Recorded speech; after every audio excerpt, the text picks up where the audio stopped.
One of the great desert fathers, Evagrius Ponticus, said, "Oh, how happy is the person who has attained to formlessness at the time of prayer."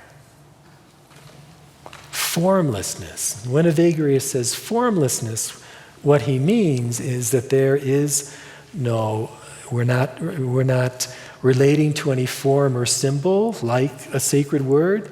We're just in direct consent to the presence of God beyond form, any individual form, because God is the nature and the source of everything. Everything arises out of the love of God into life. How happy is the person who has attained to perfect formlessness and is able to rest in that. So John of the Cross's great image of the dark night, right? We've heard of the dark nights. Perhaps there are specific dark nights that John talks about, 4 of them, which are sometimes very important for someone to know and negotiate and get help on because they're different, these 4 little dark nights. 2 dark nights, really, and then 2 different phases of each one. But then the term dark night is also used more generically in our culture, right, to describe an experience of deep aridity and dryness where we're not aware of God's presence and the lights have gone out in our spiritual life, right? The light of the presence of Christ perhaps is no longer present to us. Well, I love this image, and I oftentimes mention it because it is such a rich image for centering prayer practitioners, for us to understand. Of course, when John of the Cross was writing a few centuries ago in Spain, when twilight came and the light of day has gone away and disappeared, there were no ambient electric lights, of course, right? There were no street lights a few centuries ago. So at twilight, the darkness was rather complete.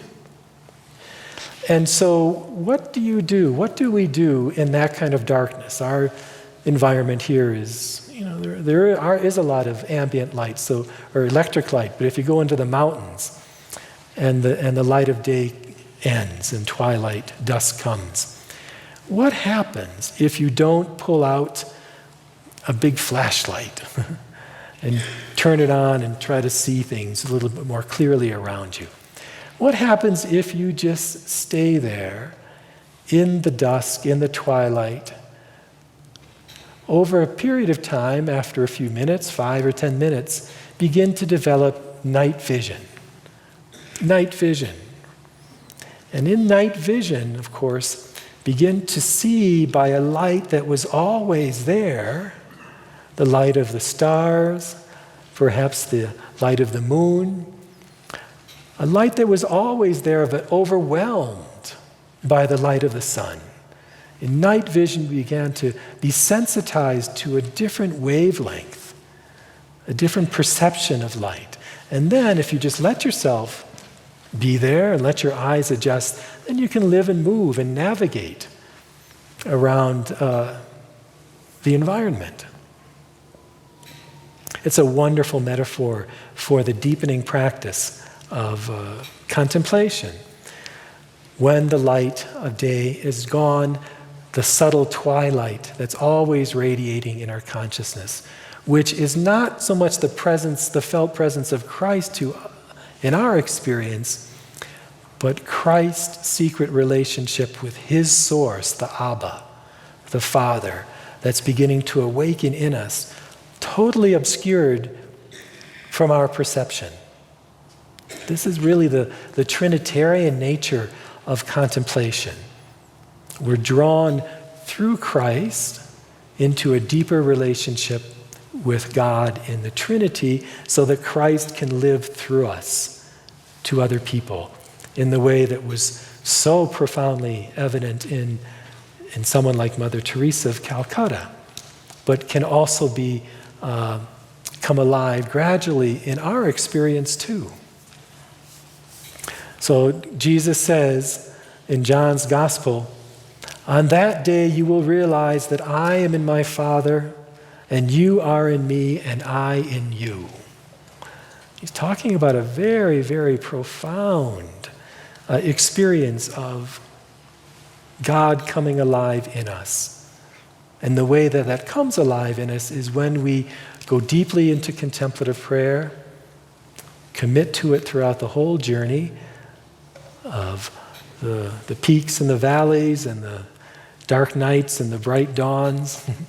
And we're continuing to consent to God in all things, in every moment of existence, even when we feel like we can't say yes anymore. When we've reached the end of our own human ability to say yes. That's sometimes a wonderful place to be, because then God can come in the unknowing. Can't do it anymore. Only God can do it ourselves. God can do it himself. So this deeper movement into the formlessness of pure contemplation, this is what it's called, pure contemplation, where God just is God in us, and we're not trying to make God into anything particular.